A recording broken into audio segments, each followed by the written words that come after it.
Muko babibi mbili ambao mnachangia bwana moya. Lakini huyu bwana anakuwa na siku ndogo kwa bibi mkubwa. Na huyu bibi mkubwa huyu azalaki yeye, bati wakakoa weye uko na zala. Ila sasa huyu bwana yako weye anakuwa na siku nyingi sana kwako ya kulala na weye, alafu kule kwa bibi mkubwa analala siku ndogo.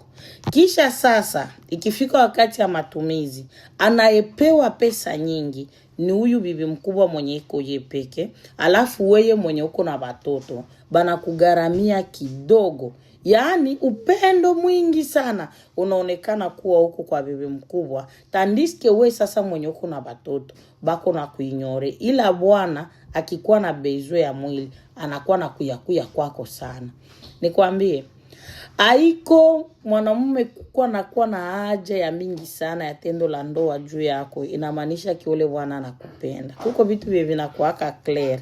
Bwana anaweza oa bibi wa pili lakini anapenda bibi yake wa kwanza. Kuko babibi wanakuwaka naambia bwana, hivi mie sizali, wendo tafute bibi wa pili mwatatusaidia sie kupata watoto. Sasa wewe mwa ile ndoa uko sa vile ndeza sema sa vile wewe ulikuwa tu ya kuzala, lakini affection kwa bwana yako